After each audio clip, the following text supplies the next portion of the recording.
I'm talking to a fellow expat who lives here in Taiwan, and I'm going to let you begin. And can you start with the interview by telling us your name? My name is Diana Watson. In Chinese, my name is Tang Hua Xuan. All right. Thank you for that. And Diana, okay, can you tell us a bit about your background? Where did you grow up and how did you come to be where we are now, which is in Taiwan? Okay, I am a girl from the suburbs of Philadelphia, which is in the Okay. United States, smack dead in between New York and DC. And I grew up in the suburbs there in a pretty traditional Black family. I always wanted to travel and see the world and talk to my mother about going to different places and seeing different countries and things. And she thought I was nuts. But my older sister studied languages in high school and in university. So she kind of paved the way for me to be able to go down a similar path. And she worked at a cruise ship for a few months, which was a huge deal for my family. And then later, I was able to study abroad in France, then do some Peace Corps work in Nicaragua. And then I eventually went on to international education at an oil school in Balikpapan, Indonesia. And then finally, I made my way here through a job opportunity at an American school in Taiwan. Okay, quite an extensive background. Mhm. So, as far as languages, we're native speakers of English. What else, what other languages can you speak? I usually tell everybody that I only speak English because that's the only language that sometimes I feel comfortable in. These days, I'm just confused all the time because different languages pop out at different times. But I started off with Spanish as my first foreign language. And then I went on to French. I studied French and I lived in France, where I studied about the European Union at a French university. And then when I went to Peace Corps, I was able to really intensively study Spanish again. And then when I lived in Indonesia, I was required to learn Bahasa Indonesia because my assistants didn't speak English that well. So, who was making more money, who had more responsibility, who had to step up to the leadership role? I did. And Bahasa was a really cool, great language. You only need to learn a couple of thousand words to be like to have basic conversation. And then when I came here to Taiwan, in 2005, Mandarin was the hot language to learn, but it was the hardest. And a lot of my colleagues, they weren't interested in learning it. They said it was going to take too much time. I said, well, I live here. I'm just going to learn the basics. And I'll only be here like 2 or 3 years, but I just want to know my numbers, basic conversation, where to go here, there. And now 16 years later, the learning that language, although it's so hard, it transformed my life and provided inroads to so many wonderful opportunities. Mhm. So, over the past 16 years, how has Taiwan changed from comparing it from with the moment that you landed here to now? It did change quite a bit, but I think the people who were here 25 years ago Mhm. noticed a more extensive change than I witnessed because Taiwan went through a really massive change between 1995 and 2005. Like it was serious.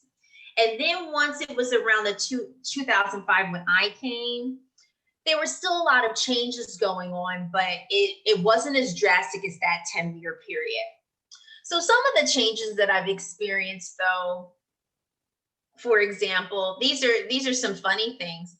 I remember going to the movie theater, and after I would watch a movie, the second the last person said their line, the lights went on, they closed the curtain, and they kicked you out. You didn't even have 5 minutes to get yourself together to get out. Like it was like, get out. And Okay. now I could go and see a movie and you can sit there and you can look at the credits and you can relax and you can think about the movie. But I remember going through that when I first came here and I said, this is really weird. Like, you didn't even give me a chance to process the whole experience and you're kicking me out.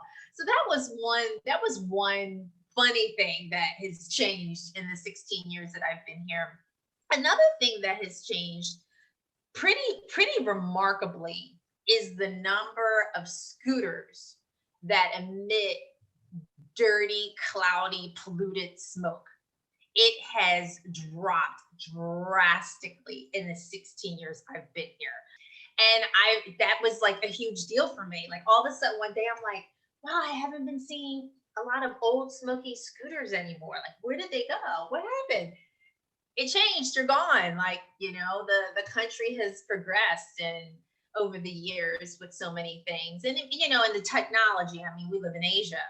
The Right. technology here is just like light Cutting years edge. ahead of Yeah. the US And and people other are Western using it. countries. The US might have access to it, but out here people are using it. Not to cut you off, but yes. Mhm. Now, moving on to the languages that you speak, you said you've got English, Spanish, a bit of French, some Bahasa Indonesian, but you mentioned to me before that you're quite accomplished when it comes to speaking Mandarin. Now, Yes. with speaking this language, living in a society where most people are native fluent Mandarin speakers, um, Mhm. what are the benefits and what are the drawbacks to knowing this language and living in a place where they use this language every day? Well, let me begin by saying anytime you make a decision to learn a language, there really aren't any drawbacks unless you just want to talk about the fact that you have to spend time, you have to spend money. But we spend time and money for everything that is important or is necessary in our lives. But if you want me to use the term drawbacks, it costs money to Okay. have someone that's a good teacher who can teach you a language well. You can pay very little money and have a crappy educational experience, but you could also pay good money and have a good experience. That's a drawback because Mandarin is a serious language. It is not like Spanish or French or some kind of a romance language where you can just pick it up and it doesn't matter if the educator is really qualified or not. You have to have someone that not only is qualified and knows what they're doing, but also vibes with you and your personality. Because it's very intimate work learning a language with someone, particularly if it's a small class or one-on-one experience. So that could be a drawback, the fact that, it takes time and work to find the right person to teach you such a difficult language. The second thing, if I were to think of another hindrance, is Mandarin is hard. Full stop. I mean, Okay. I'm at the point now where things are a lot easier because I have the foundation down, but Mandarin is serious. Learning the characters is serious, the tones are serious. I mean, it's it's full on. So if someone wants to learn, I would never discourage anyone from learning a language, but they do need to know from the door because you're not going to get anywhere if you just think that, oh, I'm just going to study for 3 months and just learn the basics. It doesn't really work that way with Mandarin like you could with other languages where you could just learn the basics and get by. So I would say those are the drawbacks. Now, what are the benefits? The benefits are enormous. When you decide to live in a country, I think it's paramount that you learn the language. It is standard. It is expected. I mean, how often do we turn up our noses in the States with and it was a land made of Mhm. immigrants and slaves. Um, and we give these people who don't speak English, any credit or any respect. Why should the tables be different for us when we live in another country. And that has always been my attitude. So even though for many years I spoke very, very, very, very badly, I knew in my heart that the fact that I was making an effort to spend the money, to do my homework, to practice, to use what I learned would always, in the end, overshadow any weaknesses I had in my language capacity. Okay. Now, you mentioned time. From the Yeah. time when you began studying seriously and diligently until the Mhm. time when, as you say, you had this foundation that you could build Mhm. upon, what was that like? How long did that take?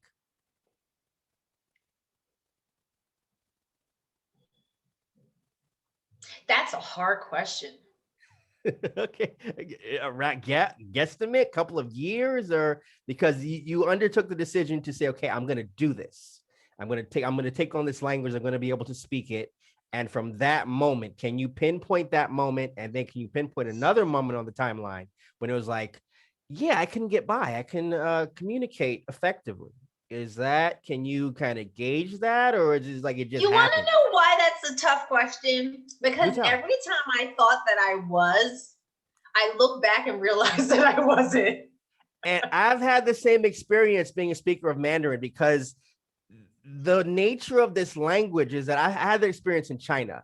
If I'm in Beijing and I'm used to talking about a set number of topics to a set number of people, Mhm. and those people, because of where they're from, have a certain set of vocabulary that they use in these situations. And then I go Mhm. from Beijing to Shenzhen, it's different situations, different people, a different set number of vocabulary.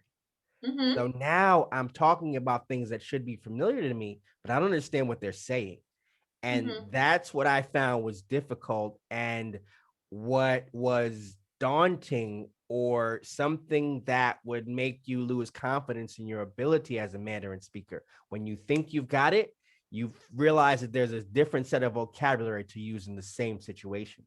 That was for me. Was it like that? It seemed like you found something a bit different. Nah, it wasn't like that for me at all because I've spent my entire time in Taiwan, Mhm. and the only differences would be, dealing with the Taiwanese and Mandarin aspects because they're different languages. And in some Okay. areas, I don't speak Taiwanese, but I have to figure out how to get by with in areas where Taiwanese is predominantly spoken. That's the only kind of scenario where I can relate to you. But generally speaking, it wasn't a specific vocabulary aspect that was challenging. It was I was performing different roles in my life.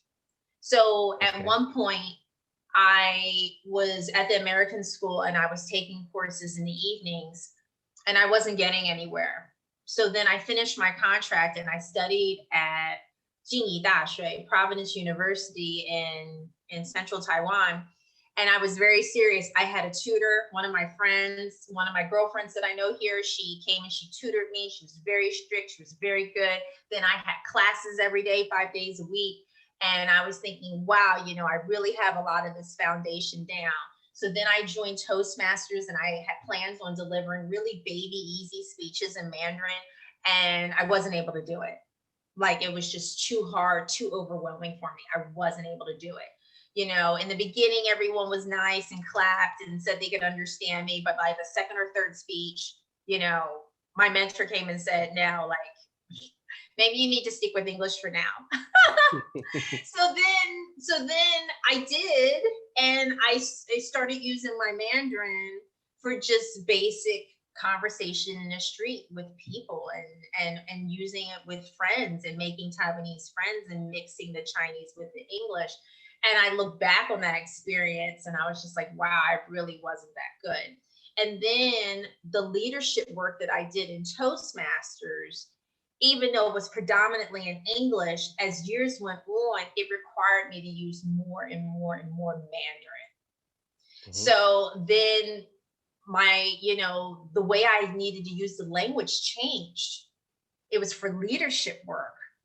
And then once I had the experience of using the language for my leadership work, I said, well, my goal always was to be able to deliver presentations in Mandarin. So I went back to, I was never, I was always in Toastmasters, but I decided to join a only Mandarin speaking club where no one could speak English at all. Like not even hello, goodbye. Like they couldn't speak anything, you know? And I went into that, I joined that club, and that was hard. I looked at the agenda and I'm like, holy shit, like I don't understand anything on here. And I've been studying Chinese for like 12 years, 10 years, and I can't read anything. I'm like, oh.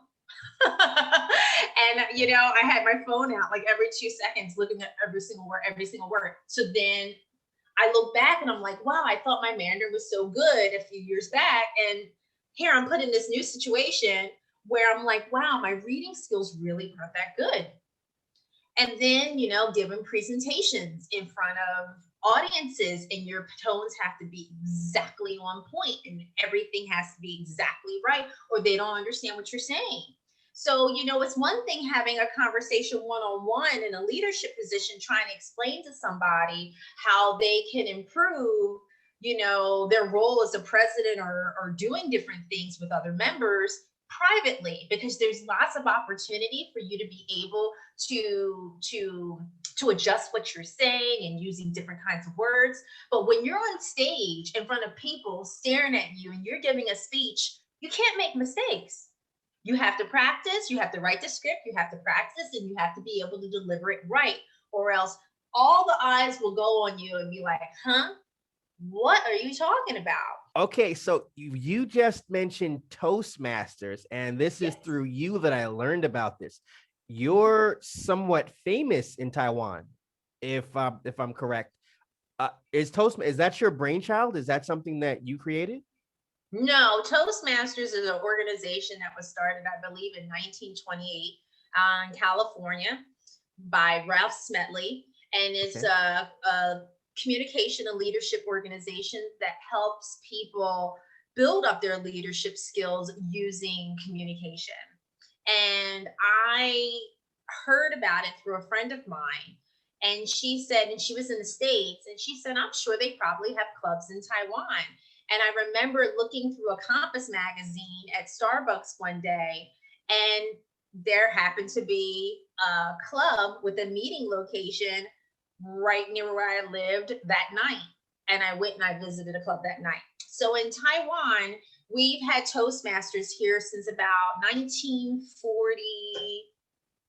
I think in the 1940s, we had our first club. I think it was out of Tainan.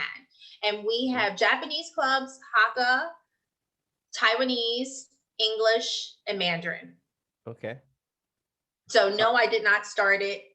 no, There's been millions of people significantly older who belong than to either of us. Toastmasters all over the world. Okay. And I had never heard of it either. What kind of people do you notice turn up to these Toastmasters events?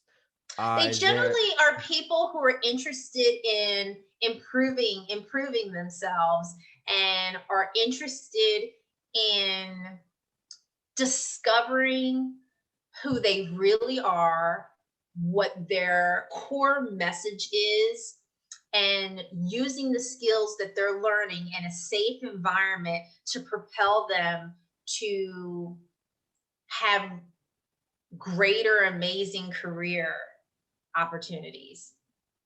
okay?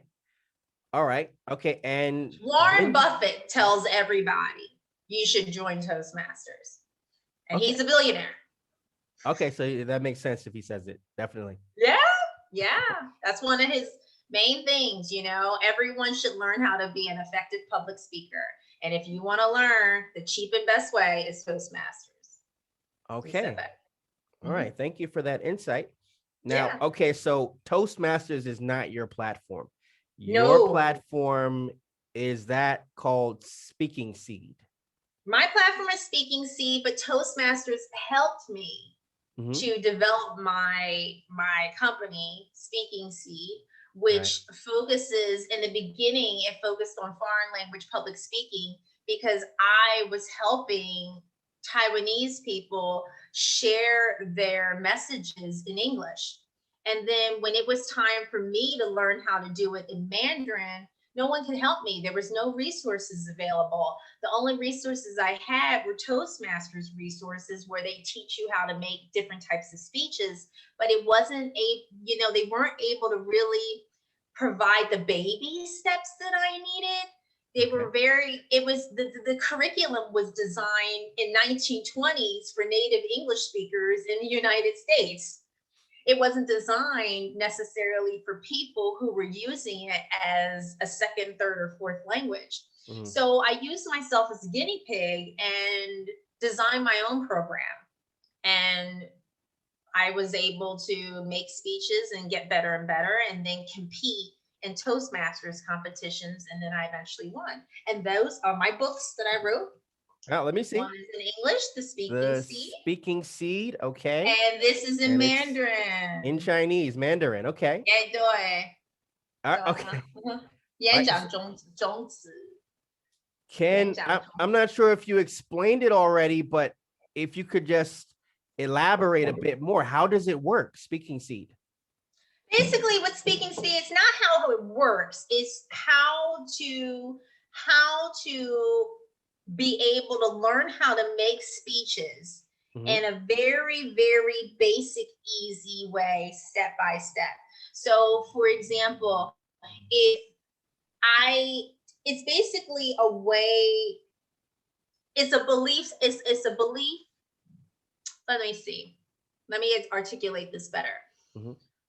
I believe that foreign language public speaking can help anyone accelerate their foreign language learning goals. So from the beginning that anyone starts learning a foreign language, they should be required to implement public speaking skills into their foreign language. For example, let's say it's the first week of a language class and everyone is just learning, hi, my name is Diana, I'm from the United States, I'm 46 years old, I'm a Virgo, whatever. Okay, all the grammar, the vocabulary, everything that you learn that week should be a requirement. Let's say every Friday as your quiz, you have to stand up in front of your whole class and do a speech and share it in front of your classmates. Okay. Why is this important? You're practicing your reading skills, you're practicing your writing skills, you're implementing the grammar and the vocabulary that you learned all week, and there's a very, very important focus on pronunciation. Pronunciation, communication is the most important part of foreign language learning. Lots of people disagree with me on this. They believe that it's reading and writing. All power to them. I'm not saying that it's not important. But in my opinion, listening and speaking are the height of learning a foreign language. Nobody considers you a speaker of the language if you only read the books, if you're only writing poems. They consider it if you can actually communicate. So with the speaking seed, I basically was sharing with the world, okay, this is how you do, you can create these I call them speaking seed. I can show you. It's a way of being able to map out your speeches in an easy way. So Kiss a lot more of and times bond when with others. yes, this is an example of if you wanted to try to talk about kissing in a speech. So the main topic, I have the main topic. These are all little seeds. Kiss more. Okay. And then this is a subtopic, okay? How to bond with others. The second subtopic, it makes you happier. The third subtopic, it improves your physical health.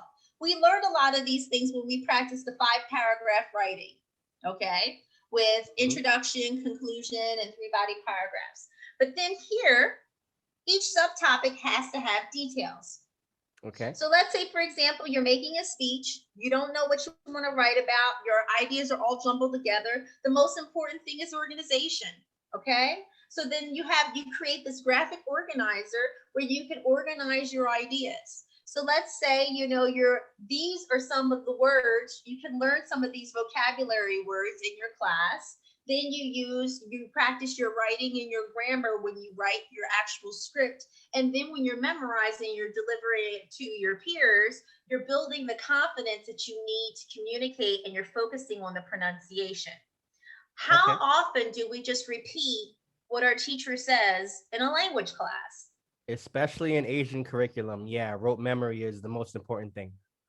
So here it's focusing on the mind, the confidence, the oral production skills, and also, how to organize your thinking into being able to write coherent speeches and just baby steps. It can start off as just a paragraph, working your way on to two to three to a full length speech. But once one of the beauty of this is when you're learning a language and you're using it to make speeches at the same time, so many things happen in your brain with the whole language learning experience. For one thing, you really remember the vocabulary.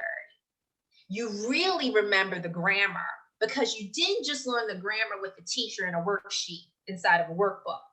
You're actually implementing it into a speech and you're delivering it and you're listening to it and you can hear what sounds right and what doesn't sound right. And these are all really critical steps to language learning that we haven't been using, that we haven't been doing. My students were super shy. They freaked out every time I made them do a presentation. Now I say, okay, after we finish this unit, you guys have to do a speech, da da da da da. They're just like, oh, yeah, okay. And I record them and they look at themselves and I'm like, oh my goodness, I made a speech in English. And I send it to their parents and their parents are like, oh my baby, I can't believe they're doing this. And it doesn't mean that their English is like phenomenal. It isn't, but they did it. And they have more confidence when they meet other foreigners that they can say, oh, what's your name? Where are you from? They're not so scared.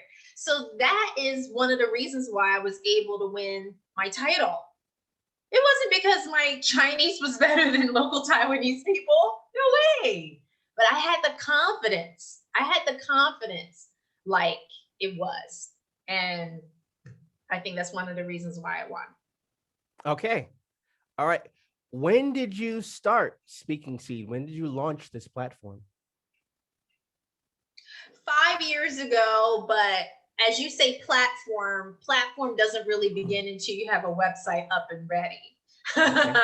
that was about three years ago. But I started the whole concept and practice of Speaking Seed 5 years ago when I was working with a lot of people here. I was also a speaking coach where I helped 3 people get the national titles here.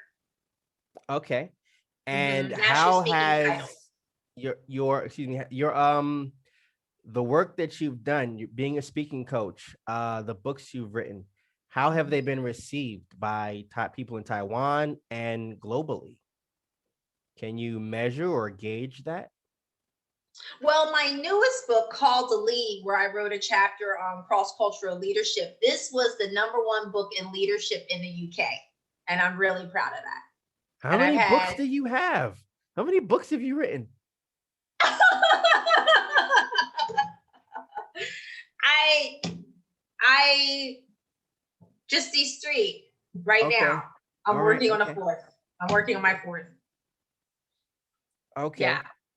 This is writing isn't, I'm a thought leader. So earlier when we had our talk previously, you were just Right. like, oh, what's a thought leader? What's a thought leader? Well, one Yeah. of the things is that you speak, you write, you coach, you mentor, you train. That's kind of encompasses the whole thought leader aspect. And writing is a big part of it. Okay. All right. I And got you. using your own IP, using Uh, your own intellectual property, ideas that you came up with yourself, not necessarily things that you read in other peer-reviewed journals and research papers. I mean, that can be the foundation, but basically using a good chunk of your own intellectual property. okay. All right. Thank you for sharing that. Um, yeah, that's pretty much the meat and potatoes. That's what I wanted to hear about, was this enterprise that you created and what it looks like, how you use it, and what it can do to benefit people. Well, it's Um, changed. I've shifted since COVID.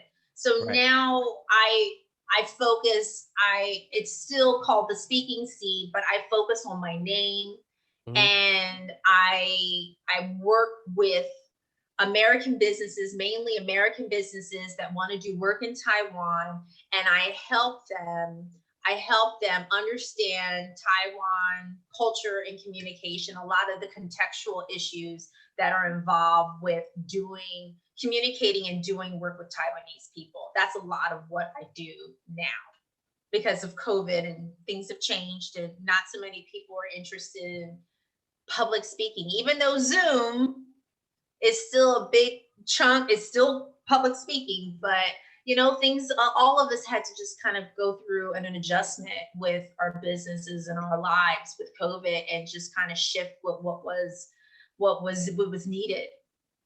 And that's what I Okay. had to do. All right. Thank you for sharing that. Um, Looking forward, so wrapping up the interview, looking forward, midterm and long-term goals. Where are you headed with Speaking Seed looking into the future? Well, Sahana, everything changed so much with COVID. So many of my dreams for being on the stage, I love the stage. I love being on the stage and interacting with audiences and sharing my stories. But now that we're at the year and a half mark of COVID, Hmm. and seeing everything that's happening in the US with the Delta virus, Right. with the Delta strain from the coronavirus, I can't give you my long-term goals anymore. I like doing a lot of writing. I like doing a lot of writing, but the things that I love to do and that I want to do, I'm not I can't think about them, honestly. I can't even think about them right now, because I the most important thing is that I want to stay safe. I want to stay healthy. I want to appreciate everything that I have. I have a very good friend who's had COVID twice. Twice. Yeah. So she's pretty strong. Uh, She's had it twice. And I have these dreams, and there's so many things that I want to do, but right now I really want to focus on my health and see where the world's at in a year or two. And maybe I can get back on the stage. A lot of my colleagues in the National Speakers Association, they were all happy. They took off their masks. They started speaking again and training and whatever, this summer. And they're fully vaccinated and they got COVID. okay. So and I'm here with you talking in Taiwan when I'm supposed to be in the United States actually right now. I'm just taking things a day at a time. So I Is want to that a write more. blessing or a curse that we are here and we got something, but we got a fraction of what they got? And apparently it's coming back to normal. People have taken a little bit of time, but have adapted to moving to shifting to online classes and things like Mhm, that. But mhm. I'm grateful that I decided to move to Taiwan and I was here during this pandemic. Yeah, sure, absolutely. And even when COVID did hit here, if you look at it, we got things under control really quickly. Hmm. In 2 months, in like 10 weeks, things really turned around, and everyone did what they were supposed to do and masked up and stayed home, and still, we were still able to see the doctor and go to the dentist if we needed to, and go to the supermarket or whatever. But it's just very unfortunate that not every country in this world can do what Taiwan does, or what Taiwan is doing. And a big part of what my long-term goals are is to be able to work in different countries and do different things where people can understand Taiwanese culture, and help to facilitate better business so they can save time, so they can save money. But right now I just feel like it's safer for me to just kind of stay put and whatever opportunities that are available that I can make use of through Zoom, Mhm. I think is best for now, and just take it a day at a time and see what happens. But I'll definitely keep up with my writing for sure. Okay. All right. Final thoughts. Is there anything you'd like to promote or plug or mention before we sign off?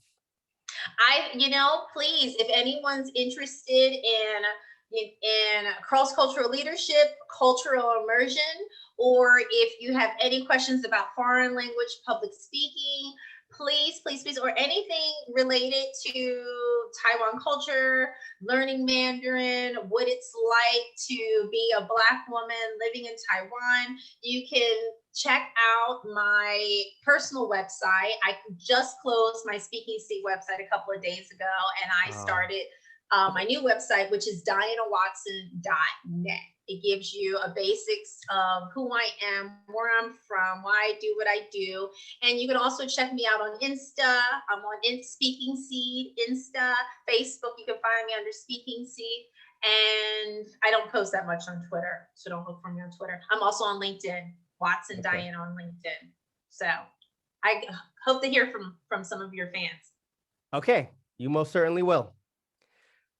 All right. Diana Watson, founder of Speaking Seed. All right. Black Asian Magazine. Thank you Thank very you, Wes. much. Not a problem. Bye. Bye bye.